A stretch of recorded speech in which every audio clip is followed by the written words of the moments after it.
If you're a CFO and your organization is embarking on a digital transformation, there's 5 things you have to know, and I'm going to talk about what those things are today.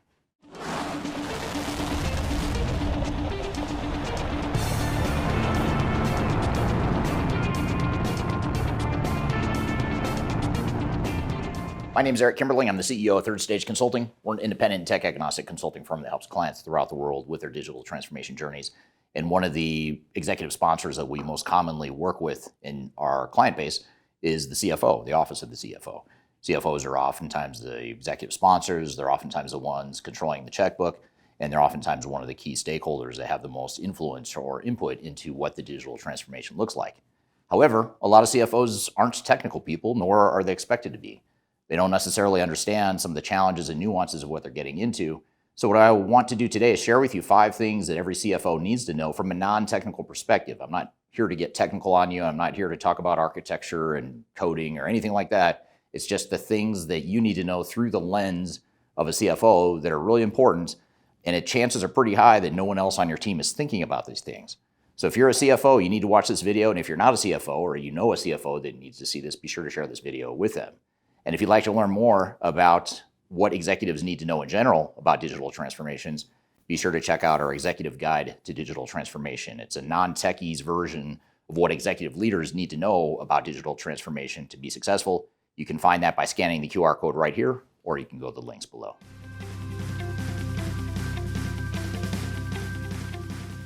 The first things the CFOs need to know about digital transformation before starting is that digital transformation does not necessarily mean ERP software. 10 or 20 years ago, yes, it did mean that, most likely. But in today's day and age, there are so many different options beyond ERP systems. Not only that, and this is a point I'll come back to later in the video, but ERP systems are riskier than ever. There's a higher risk of cost overruns, a higher risk of failure, higher operational disruption, a lot of factors that have always been issues, but they've become even more prevalent here in today's day and age. So it's important to recognize that you don't necessarily need to rip out and replace your entire back office ERP system to embark on a financial transformation. If what you're looking for is better visibility into data and better reporting and better period end close results, faster period end closes, it doesn't necessarily mean you need to replace your entire ERP system. It could be that your back office legacy systems are fine, the transactions might be tracking data fine, but for whatever reason, the financial side of things is not working. It's not connected. It's not giving you the information you need. Maybe the reporting is limited. Maybe you don't have the flexibility to get real-time dashboards and things that you may want to run your business. So one of the biggest mistakes CFOs make is they think, well, I want better visibility into the business so that I can make better decisions and do a better job as a CFO.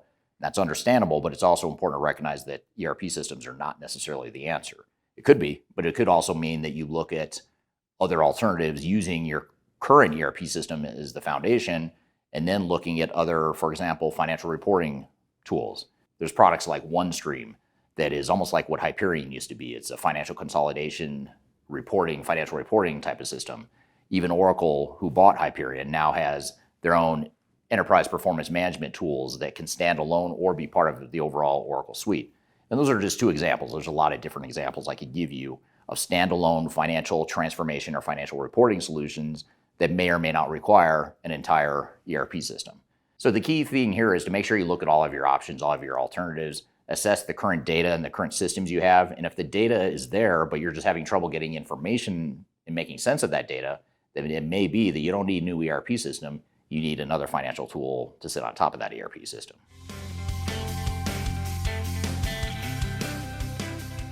McKinsey and other leading industry analysts and consulting firms have pegged the failure rate of digital transformation in ERP projects at 70% or more for decades now. That's a number that has not really changed since I started in this industry 30 years ago. And this is important to know because a lot of times CFOs are the ones that provide input into functional requirements.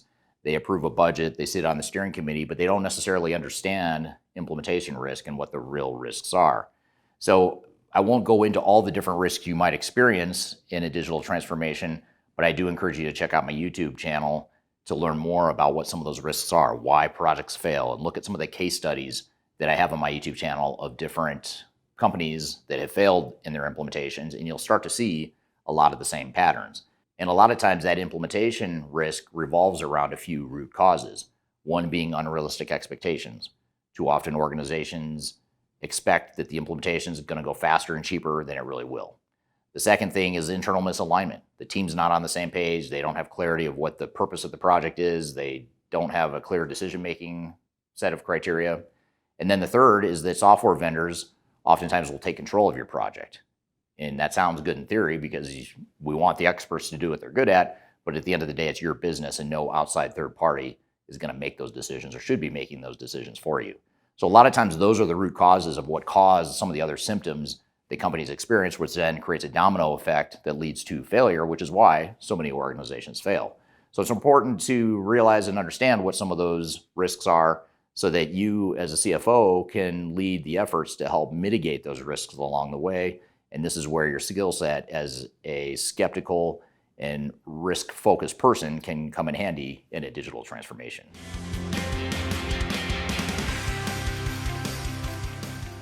Perhaps the most overlooked risk of any digital transformation isn't choosing the wrong software. It's not even the risk of the implementation itself failing.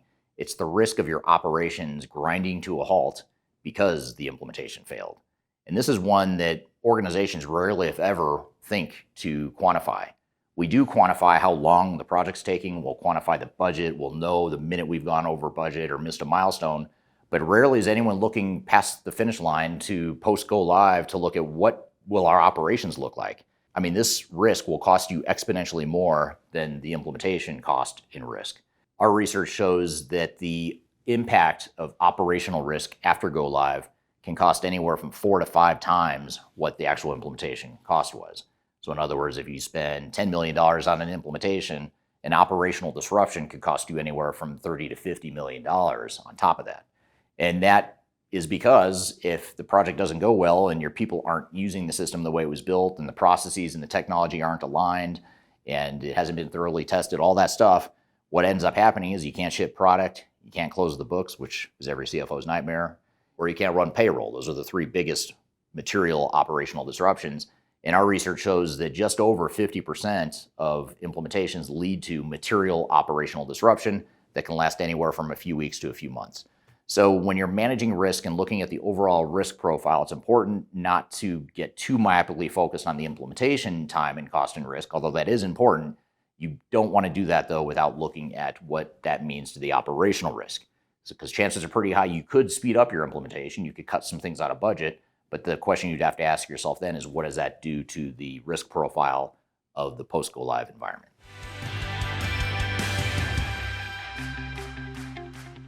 Another dimension of digital transformation that is oftentimes overlooked is the financial impact that the acquisition of new software has on your balance sheet and your profit and loss statement, but mainly your balance sheet. We talked about implementation costs, and operational risks and how that might affect your overall cost and spending profile.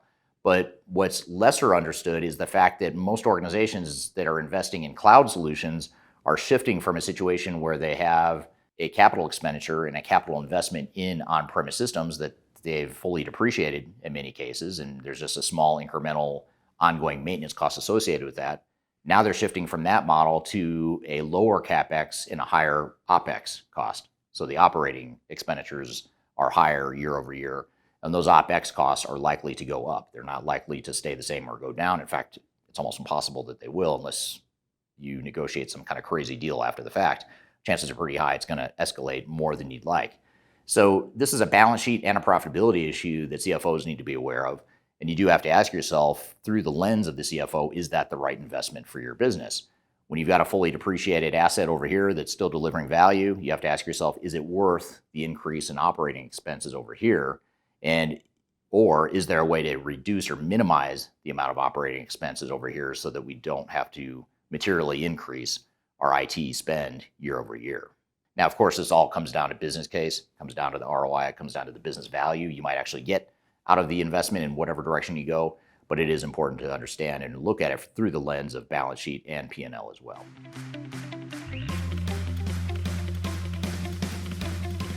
For many of you, the CFO office is responsible for intellectual property. That's something that many of you are responsible for in some way. And something that's not talked about a lot in the technology space is how in the on-premise environment that companies grew up in, they spent a lot of time and money investing in intellectual property.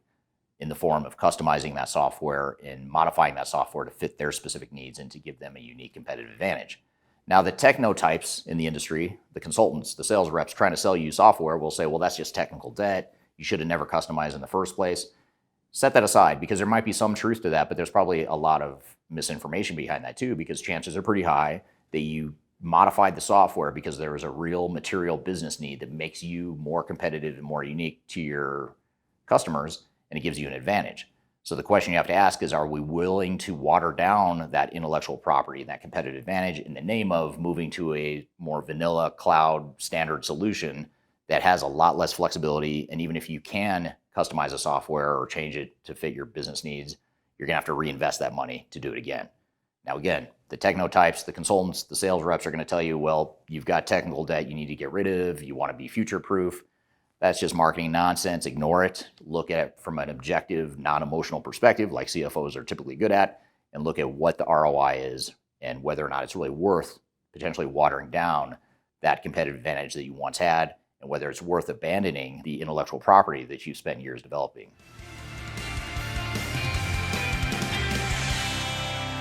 Now, another thing that CFOs need to think about in digital transformation is internal controls.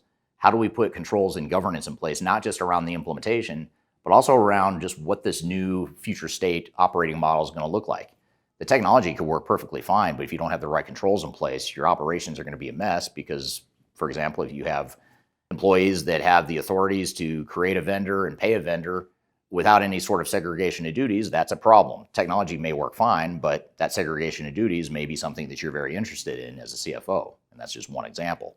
So the CFO is really going to be the only person, or the office of the CFO is going to be the only group that's really thinking about how do we approach this from an internal governance and controls perspective to ensure that the way the system is being implemented will pass an internal audit, will have auditable financial results, will limit our exposure to fraud and other issues from not having the right controls in place. And again, this has nothing to do with whether or not the technology works. It has to do with whether or not the technology was implemented in a way that supports what your goals are and what your controls are for your organization. So I hope this has given you some things to think about as a CFO. And if you'd like to learn more about what it's like leading a digital transformation from an executive's perspective in a non-technical way, be sure to read our Executive Guide to Digital Transformation. You can find that by scanning the QR code right here or go to the links below. So I hope you found this information useful and hope you have a great day.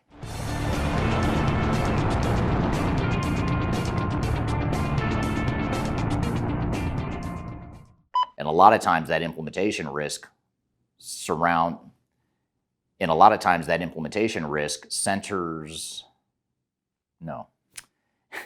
revolves. That's what it revolves around. What some of our research shows is that the risk, oh my God.